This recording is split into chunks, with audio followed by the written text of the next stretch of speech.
Welcome back, folks, here on the Believe in NFL Draft Prospects podcast. I'm Joe DeLeone, joined by NFL Draft analyst Ryan Roberts at Rise and Draft on Twitter. We took some time to digest the tape at Mobile for the 2022 Senior Bowl. The game has already been played, the practices are in, and the opinions of evaluators are as well. So we are going to be doing an offensive and defensive risers slash fallers episodes here today on Monday, and then also one coming out tomorrow morning as well. So, Ryan, let's kick right into talking about these quarterbacks.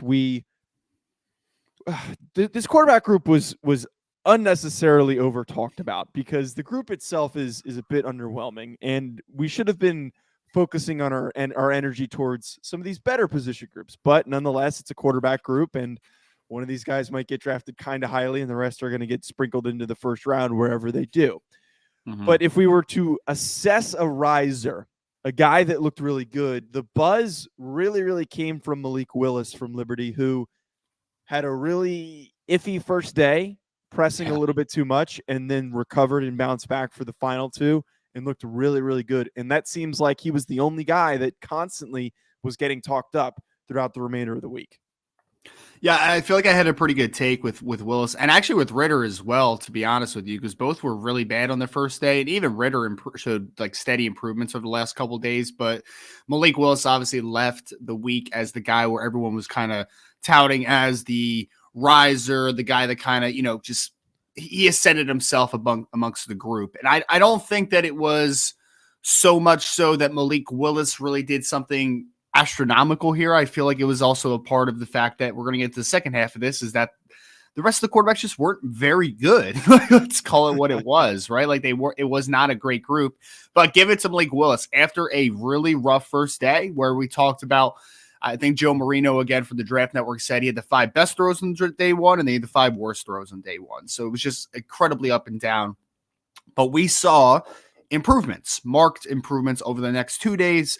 And he was one of the only couple quarterbacks that I thought really showed steady improvement throughout the week. And the talent level kind of was just put on display. You had some of the technology that was shown. I think it was Zebra technology is what it's called. That kind of showed the air speed and how the distance and the air velocity and all that type of stuff. So he really did show out his skills the last couple days, and he showed the steady improvement that most quarterbacks in attendance did not have during the week. Yeah, and we knew coming into the week that Malik physically had the best traits out of any of the quarterbacks, and he really didn't need to do a whole lot to prove that he was the physically most dominant quarterback there. But the flip side of things, the resounding opinion, and I know that you picked one guy as your faller or a guy that kind of put doubt in the minds of evaluators. Yeah. The entire group seemingly struggled. And we knew coming into this that this is not a very good quarterback class. The only guy that wasn't there for us to evaluate was Matt Corral from Ole Miss. Mm-hmm. And him not being there kind of helped himself a little bit. But this group just had a very up and down week. They had their struggles. They had various issues. And Malik steps ahead of the group because of that. But you picked one guy in particular, and that ended up being Kenny Pickett from Pitt. Yeah, and it's no disrespect to Kenny because I feel like for the most part, the whole group just kind of stayed exactly where they were. And I think that Kenny, for me, stayed exactly where he was. Like, he's a guy that I think on late day 2, I'd be worth putting a gamble on because I think he has a good baseline as a backup quarterback to being a spot starter potentially at the next level. But unfortunately, perception is reality. And Kenny Pickett went into the week as the favorite to be quarterback 1, like he did. And I feel like he had an unspectacular, kind of uneven week. I don't think there was any like crazy bad throws. I don't think there was any huge misses, but I think that the thing was that you didn't see a guy that really pushed the envelope. He didn't take any, unnecessary shots. And he went into the week, obviously, with the, we talked heavily about he didn't want to get his hands measured and that type of conversation. And then honestly, on day 2, when that monsoon hit, right, all that rain, he had trouble controlling the football. Like, let's call it what it is. There was some hesitancy to just understanding because people are going to, who cares about hand size? Well, controlling the football is huge. And I think that he showed that there are some concerns in that area. So I think that Kenny in a vacuum actually kind of is steady with where I projected him. But with perception being reality that he was the assumed quarterback one going into the week. I think that Malik probably supplanted him in that sense. And I think that he left a lot of doubts in evaluators, to be honest with you, after the week. So the hand thing is a really good point I just want to touch on, because the week starts off poorly for him because he refuses to address it, and he refuses to just get the damn thing measured. We talked about on a Twitter space how it's not like Devontae Smith where he's underweight. Mm-hmm. He's going to get that weight up for the combine, or there was no combine last year, but for his pro day.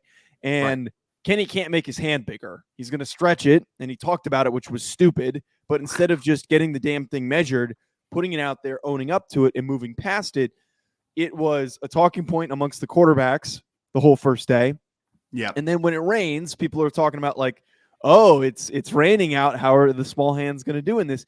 And then for some weird reason, he wears one glove, but instead of on his taking it off of his throwing hand, he takes it off of his non-dominant hand, which to me, it draws attention to the situation. Yeah, it's weird. He drew attention to something that didn't need to be there, on top of the fact that he just didn't flash. He didn't stand out, which you were hoping he would do.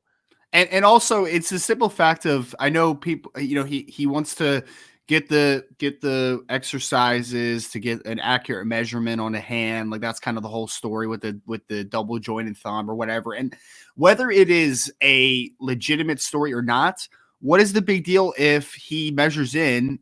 Everybody knows about this issue, but then he goes to the combine and it does measure bigger. Like, is there any negative to that sense? Like, you could just say, like, at that point, like, yeah, I got it stretched. Like, I told you I was going to get it stretched because I have a deformity on my hands, right? Like, it's a little bit of an abnormality. Like, I don't understand what that whole thing was. And then again, like you said, having that still in the rain where everybody's taking those gloves off because at every position, because you have no grip in that rain, still having that glove on is a red flag, man. It is, because he needs it, right? Like, there's a need. Right. It's a crutch.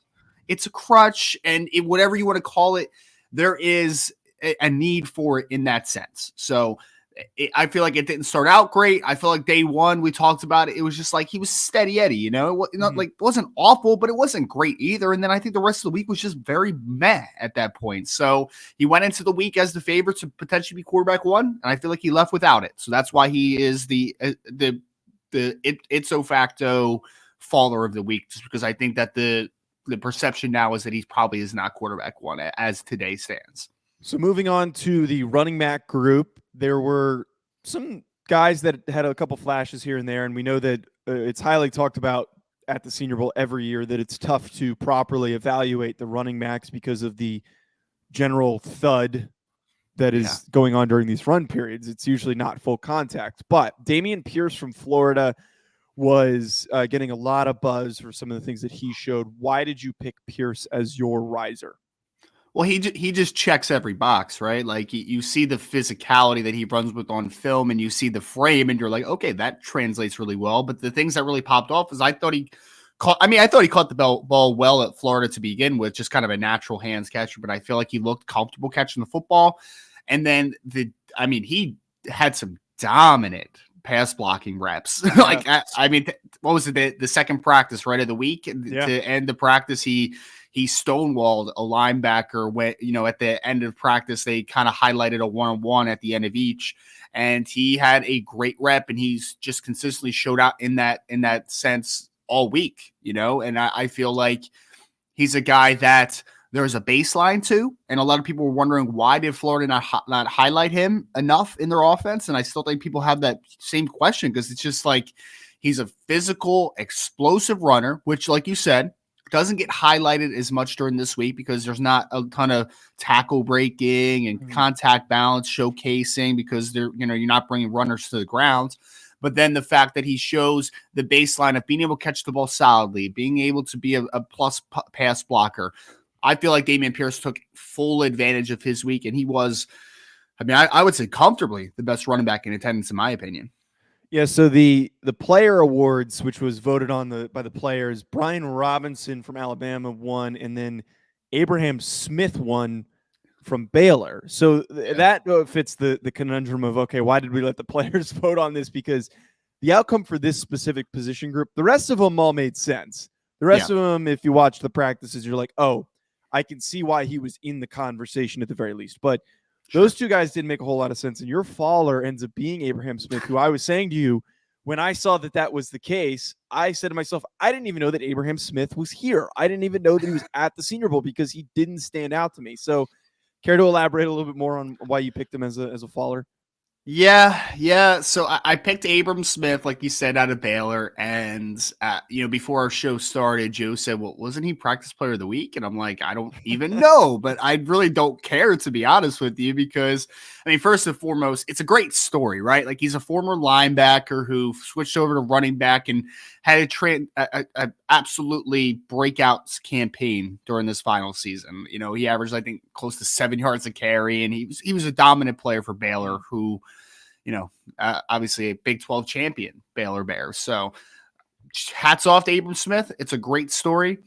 I feel like, again, we talked about the fact that as a pure runner is not going to be showcased as much, because I do think he's a solid runner, an early down potential runner at the next level. He's got a lot of contact balance. He's got physicality, one cut and go type of running back. I don't think he has necessarily a second gear, but I think the worst parts of what the All-Star circuit does for running backs kind of highlighted the shortcomings I think that Abram Smith has. And every time I'm watching him run some routes and show his abilities in the passing game, I just feel like everything was really tight, like he didn't change direction very well. He didn't have any upside as a route runner. Like, those things I think get highlighted a little more. So I left a week, and I know Abram Smith had a touchdown catch during the game on a little flare route, but I don't know, just during the week, I just felt like everything looked tight. It didn't look natural at all. So he's just a guy that, for me, like, upside wise, I don't see much development as a third down type back in the passing game, all that type of niche. So he's really a true, like, early down runner that might have some positivity in that spectrum, but in an all-star circuit, that's not necessarily what gets highlighted most. And I feel like it didn't get highlighted in his game either. Shifting our focus to the tight end class, this is a decently deep group that was at the Senior Bowl, and there were a lot of guys with recognizable names that were discussed throughout the week, but not really a super talented player in this group, not a first round highly draftable guy, but still some quality tight ends. And another similar situation, somebody who was getting a lot of buzz throughout the week based on how he looked, was Trey McBride from Colorado State. And the resounding thing here is that he's not a complete tight end, but he shows some positive traits where, he's big, he's got good hands, he's a good blocker. And we talked a little bit about on the pod where he's like a Heath Miller, Brent Selleck type of a throwback type tight end. And if a team wants that type of a tight end, you can pretty much get that with him. Yeah, I feel like most tight ends had solid weeks. Like, there's not really. I know I had to pick one guy for a guy that maybe didn't move the needle a ton, but I feel like every tight end for the most part showed us exactly what they were in Mobile. But I think that what Trey McBride did is, for me, he just asserted himself again that he is the top tight end in this class, regardless of senior label, underclassman label. Like, he's the best tight end, I think, at the 2022 NFL draft, because I think that the baseline is fantastic. Like you mentioned, the hands. I think he has the best hands probably in the class, just of any position, like any wide receiver included. The kid just doesn't drop anything. And he's got a big frame. He knows how to play the ball in the air. He blocks his tail off. I know he didn't measure in quite as big as maybe some people thought, and there's some question of flexibility, but on film, the same questions are there, right? Like, he's not a flexible type of separator. He's a physical dude at the top of the stem. That's how he creates his separation at the top of his route. So I feel like he showed us everything he needed to show us. And he showed us, I think, again, why he is considered potentially the top tight end off the board, because I think that he just checks so many boxes, and I don't think anybody else in the class. I think everybody did a pretty solid job from the tight end group, and I don't think anybody really pushed the envelope to challenge that assumption.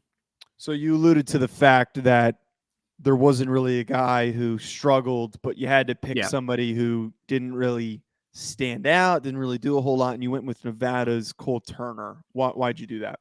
This one hurts me, man. I like Cole, man. Good friend of the show, Cole Turner. Great young man, by the way. But he, I just feel like he didn't stand out at all, And he's a guy that has crazy length. He's right around 6'6". He was 240 plus pounds. Felt like he looked a little skinny to begin with. I think there's going to be some questions about his ability to play in line, because I just don't think that he has the I don't think that he has the lower body strength or, the just lower body power to maybe, move the needle in that regard. But then I just also didn't think that he really showcased his abilities as a pass receiver much during the week. Like, I just felt like nothing showed out about him. I still like him. I still think he'll definitely get drafted somewhere on day 3. And I think that he has a big frame and he has upside on, I think he has upside working in the red zone and doing all those types of things. But I just feel like leaving the week, like, honestly, you could have told me that Cole Turner wasn't in attendance. I would have been like, yeah, you're right. Because, like, I just feel like there was no flash from him. I didn't see anything where it left him in my mind during the week. I left the week just very uninspired by what my final impression of Cole during the week. Shifting to our second to last position group for the offense, the receivers were really fun to watch. And I think that if you were to pick a winner for this week, there's 2 people you could have picked from: Calvin Austin from Memphis, Christian Watson from North Dakota State. And I think that I'm glad that you picked Christian Watson, because if you had to pick one that was slightly higher than the other, I think Watson makes the most sense because of the fact that he, for the most part, separate from the people who were in the weeds enough to know who he was coming into the week, he was relatively unknown against the general public. And after this week, everyone was talking about him. Height, weight, speed guy, looked really, really good in one-on-ones, was super, super dominant. I was excited. I kept tweeting out about him because of how juiced up I was seeing an FCS guy dominating in these one-on-ones. I mean, heck, this might be a bit of an over-aggressive statement, but there's some people saying that he could sneak his way in the end of the first round, but he's kind of cemented himself. Yeah, I know that you were going to give me that face. But I think somewhere higher on day 2 is realistic after what we saw and then maybe what we see from him at the combine. But you went with him as your riser. Yeah, and I feel like the differences between him and Calvin Austin, right, is Calvin Austin showed us a niche, and he showed us a lot of great, obviously, speed and quickness out of the breaks. But then when you combine everything that Watson brings from a height, weight, speed perspective, right, like he started the week off with measuring in 6'4" even, 211 pounds, 32 plus inch arms, like great frame, obviously, and everybody knows that he's an athletic, freak. Like, he's going to run in the 4.4s at that size at the combine or the pro day, whenever he is that he does test, and he's going to kind of hit that height, weight, speed label. But I think the thing that really takes you off guard is I felt like he mixed up the variety of release points that he had this week. I felt like he did a really nice job working against press. I felt like he really showed chops as a route runner that maybe North Dakota State didn't highlight a ton because they kind of just left him on a vertical plane all the time and being that, that downfield stretch type of player. But I think that you saw more upside to him, that there's more than just a vertical deep threat. There's some fluidity in and out of his breaks. There's that catch point dynamic to him. And I don't think that I didn't really remember a drop that he put on during the week. Like, he was just consistent all the way through and creating separation. So I think that second round, third round is definitely in the conversation. Top 50 wouldn't shock me, because I think that he really did have a dominant week. And I wouldn't be surprised, honestly, even though I know there's still big Trevor Penning fans, I wouldn't be surprised if at the end of it, if he is fighting Trevor Penning to be the first FCS player up the board. I think it's possible. Yeah, and I think that he definitely had the better week comparatively to Trevor Penning. And Penning showed some nice stuff, and I'm sure we'll end up talking about him a lot during the cycle. But Christian Watson, man, absolute baller during this week. Flipping to a guy who was a faller for you. You went with Braylon Sanders from Ole Miss, and I saw some people talking positively on him, and I didn't really understand that. Like, I watched a lot of one-on-one reps where he didn't look that explosive. He didn't really flash a whole lot physically, and he was getting flat out beat in these one-on-ones. Like, yeah, he made a couple good plays, but I don't think that was like a indicative enough that he's going to be this dominant receiver. He looked okay. He looked very average was the thing that stood out to me. Well, I felt bad including him because he was an NFLPA guy that got the late call up. So I didn't want to, obviously he wasn't like the main guy that was supposed to be there. And quick shout out, if I can, to his teammate Dontario Drummond, who not many people talked about, but I feel like he actually had a really solid week. Like not anything flashy, but I thought he was a better separator than maybe I gave him credit for in the Ole Miss film. But I just felt like Braylon Sanders, the one rep that everyone's going to highlight is the one against Kobe Bryant, where he just ran a really poor route and Kobe just kind of stayed in his hip pocket and it was just a throwaway. And I just again, similar to a Cole Turner, I just feel like he didn't stand out at all. Like I can't remember plays on the top of my head where I'm just like, oh yeah, nice route there, nice break, nice go ball win. Like I just don't remember a ton of wins for Braylon Sanders. So I just felt like he didn't do anything for me leaving the week where, NFLPA guy going to the Senior Bowl, great story. Like, let's go back to the film now because, maybe I was missing something. But for me, I feel like he did not leave a great mental image of a player where I'm going to get really excited about. So last up is the offensive lineman, and no mention of Trevor Penning because there was another guy who had a really, really freaking good week. Zion Johnson from Boston College, who coming into the Senior Bowl was in that day 2 range, and a guy who's going to kick inside and play in the interior. They had him playing some center. I think we both agree that he is probably not going to play center at the next level based on how those reps looked when he was playing at center compared to when he was playing at guard. But when he was playing guard, Zion Johnson looked really good, and he was very, very highly talked about through the entirety of the week. And I think it's pretty safe to say now, after what we got from him in this week of practice, that he's going to be early day 2 at the very, very least. Yeah, no, and I think the willingness to work at center and stay afterwards and improve, obviously, at center during the week is a big tell of just his character and his work ethic. But this kid's a plug-and-play guard, and everybody knew that going into the week, that whether it was in the second round or late first round, like, you can plug Zion Johnson into a starting role, and he's going to be a starter for some time. Like, that's just kind of the outlook he did. And then during the week, best offensive lineman there, in my opinion. He lost like 1 or 2 reps, but for the most part, he was locked down on every single one of his reps working inside. He's got a really powerful lower half, understands how to use his length, gets inside positioning, good mover. Like, he just kind of checks a lot of boxes. So Zion Johnson, I think, entered the week, like you said, probably more of a late, an early day 2 type of player, like somewhere in like the 30. 3 to 45-ish range, but I think he has a very good opportunity now to potentially go in the first round because I think that he did nothing but help himself during the Senior Bowl.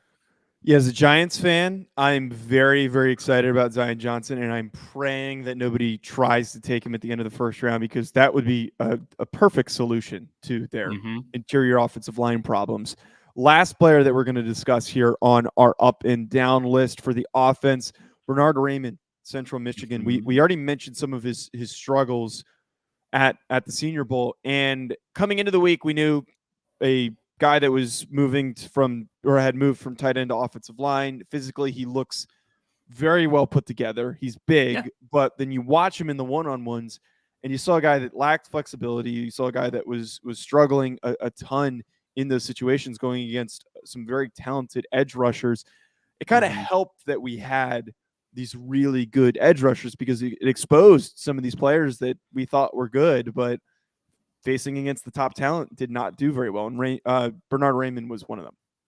Yeah, and when you have a guy with like Bernhard Raymond that hasn't played a ton of football and has an athletic profile, like, you're going to still get excited about it because there's some developmental potential. But I mean, he got beat by a drum all week. It was outside moves, it was inside counters. Like, he was getting beaten every single way, and it was just not a good week. I mean, I felt like almost every single rep he lost. And it was, I feel like some people were talking about him in the first round conversation. People, after leaving the week, people are still talking about him in the first round conversation. I just can't understand it because he's in a tough spot for me because he's a developmental guy that is going to be 25 during this season. So he's an older prospect to begin with. And he's a guy that, like, projecting forward, you're hoping that by the age of 27, 28, he might figure it out. Like, that's not a good spot to be in my opinion. So are we going to use a first round pick on a guy that's already 25 that still needs to develop? Like, it's not like he's ready made and he's just like a plug and play dude, which would be a completely different conversation.